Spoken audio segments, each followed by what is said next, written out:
excited about this video because I know that we have all at one time or another been in a position with a job that we hate.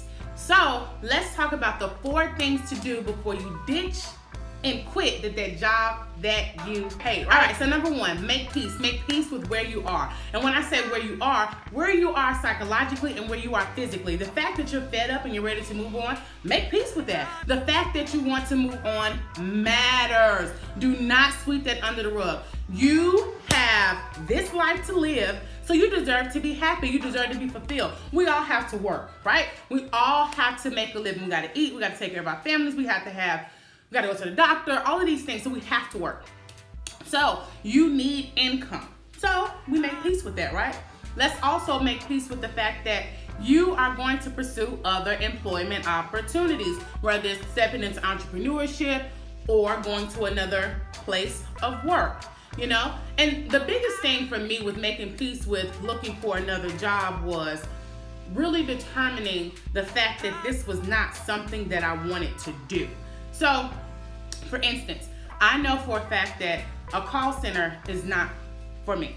As much as I love talking to people and working with people and helping people, you telling me what to say, how to say it, when to get up, when not to get up, no. I just, that's not for me. And I am so comfortable saying that at one time or another, it wasn't as comfortable because I felt like that was the only option for me to make the certain amount of income that I wanted to make. But finally, I got to a place in my faith where I said, hey, God, you made me this way. You made me this way, and this is not something that I want to do. So I'm totally fine with being Kesha and not wanting to work in a call center. So I stopped applying for those jobs. So in that sense of making peace with you're not going to stay here forever. You're going to pursue opportunities, and this, whether it's this company or the line of work that you're in, the fact that this isn't something that fulfills you and something that makes you happy or something that you want to do in the future, make peace with that. Had you not got into this position, you wouldn't have known. You would have never known. So make peace with the fact that this is a learning experience, and that's exactly what you're going to take it as. And let's move on. Number 2, research. Sometimes we get this sense of thinking that the grass is greener on the other side when sometimes it's not. So, yeah. So when I say research, I mean research your work hours. If you're going to move on, make sure that it's not going to conflict with your work hours, especially if you have children. So for me, I knew one thing that I did not like was working 8 to 5. That was a struggle for me. I'm an early bird. I've always woke up early. So I've always wanted to have an earlier shift. Now, that's not to say I did not work 8 to 5. I've worked 8 to 5. I've worked 11 to 8 p.m. I've worked all different shifts.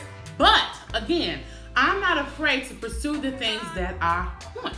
So if you're in a position that you're working and your hours are one thing, that's a check where you currently are, that's another thing to make peace about, right? So if you're interested in a job and they don't have the same work hours, then maybe you should pursue something else if it's going to conflict with your schedule. Benefits. See what those benefits are like, the medical, the dental, the 401k. See what those benefits are like and compare to where you currently are. Salary. See what is out there. See if you are on a higher tier of what people in your field is making. Sometimes this is a significant thing to take into account for some people.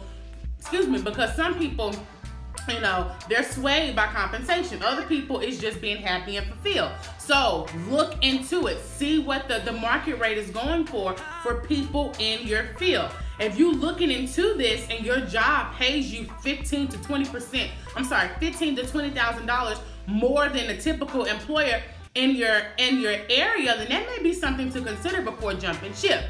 Also, a commute.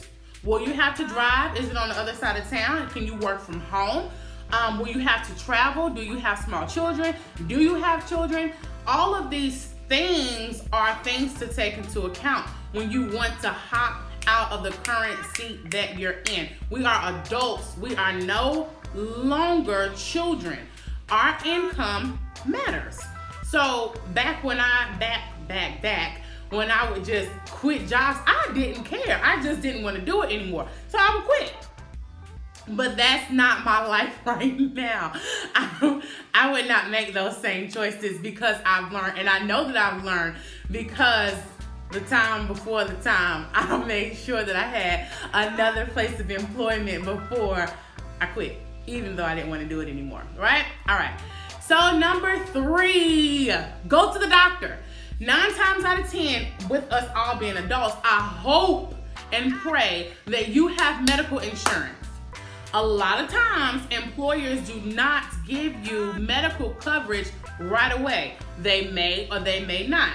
So especially if you're going to just jump ship, make sure that you go to the doctor, because there's no telling when you'll be able to go back if you're considering leaving your job. That is the responsible thing to do. The absolute responsible thing to do. Make sure that you get your annuals, go see your OBGYN, make sure you go to the dentist, make sure that you get a physical, all of these things before you jump ship, because we are all adults, and these are all things that you need to consider, because you do not know what that next situation may be like with your insurance and starting a new job. Who wants to take time off when you just started a new job? So being where you are with your insurance already in place, you already having your 9 times out of 10 having your vacation and your PTO. And some companies, a company that I worked for years ago, they would give you time off outside of your vacation time to go to the doctor. So that's another thing to consider. Vacation hours, all of these things.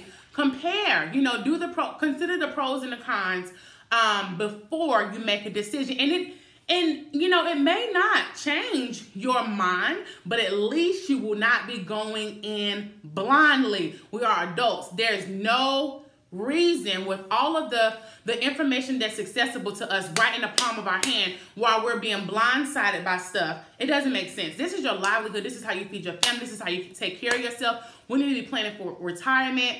If you have children, and especially if were a teen mom or are a teen mom like me, planning for your kids, college fund, etc., etc., etc. We have to pay these bills. So you can't just be, been there. And the last thing, which is actually the first thing, I just wanted it to be the last thing before I end this video, but pray about it. Before I left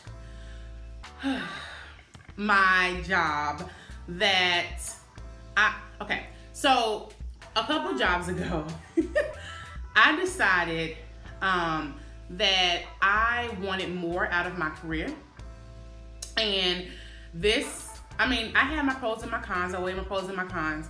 But I had a wonderful opportunity to come up where I would step into a field that I had not worked in a while, and I would triple my income. Not double, triple my income, right? But the opportunity was a contract position. So I would have to leave my full-time job and go to a contract position that paid me 3 times as much base with unlimited overtime.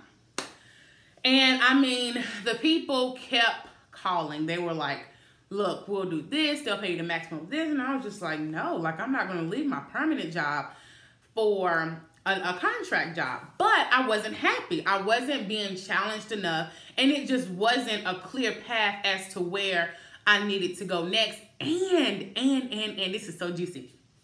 And I had started to apply for other jobs within the company, and someone else that worked in my department, and I was a team leader. Someone else who worked in my department got the job that I applied for on the different team.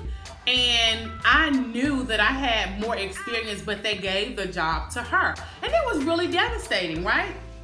So at the time, I just couldn't understand why. I was like, God, why? Why is this happening? So I just began to pray about this other opportunity. I talked to my husband about it. Something happened. And I remember what happened.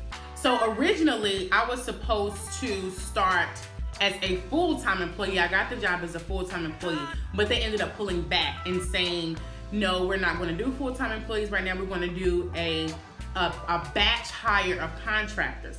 So I was like, oh, no. So originally when I was contacted the second time. Once I did that and I told the actual hiring manager for the company, no. Then I got contacted by the contracting agency, and I told her no. So after I prayed about it, I fasted about it, because this would have a huge impact on my family for me to go to a job that paid me as much as this job. Let me back up. A huge impact on me to leave my current job with my benefits and my stability, and it was right by the house and all of these things, and go into this contract job that made all this money and then potentially be unemployed in 6 months. So I definitely prayed about it. I fasted about it. I prayed about it. I talked to my husband about it, and finally I got the clearance to go ahead and pursue this other position. And bam, all of these wonderful things have happened because of me taking that step. So many things, so many wonderful things occurred in my career, by me taking that leap of faith. So I say that to say, making peace with where you are but pursuing other opportunities is not a bad thing. That's what you need to do. And I hate saying that. I hate telling people what they need to do. That's awful. I just hate that so much. But anyway, that's what it would be in your best interest to make peace with where you are, to move on until you get to the place where you can move on, because it's your life and no one deserves to be miserable. However, you are the only one that is in control of how you perceive and how you live and accept your day. You have control over your energy, and we like to give all of these other circumstances control, but ultimately we are in control. We like to pass the buck on so many different things, but you are in control. You can be in peace if you want to be in peace, right? Research. See what's out there. Really research. And when I say making peace and researching goes hand in hand. Why? Because you don't want to go back and do the same thing that you've already done. Do not settle. Do not settle. If you know that it's not with that, I have never ever in my life applied for a job that I fit the job description from bullet. I've always based it on what I'm capable of doing, because if I apply for a job and I know how to do everything on there, where's the challenge? It's boring. I don't want to do that. I want a healthy challenge and I want to learn. So I always base it on what I'm capable of doing. My resume reflects what I'm capable of doing. I know what this is. I may not have mastered it, but I'm capable and I'm familiar, and it will not be a huge learning curve for me. So with that being in mind, research new opportunities with that in mind. Do not step back into what you just left. That makes no sense, and it does not serve you. And you have not because you ask not. Pray about it. You don't have to settle. All right? Go to the doctor. Make sure that you take care of yourself before your benefits expire, etc. And number 1, 2, and 3, and 4, pray about it. Pray about it. Fast about it. Get to a silent space. Meditate about it before you make this huge move. As always, you can find me at Coach Kesha Austin on Instagram and Facebook. KeshaAustin.com. If you have any questions, please do email me. Support@CoachKeshaAustin.com. Take care.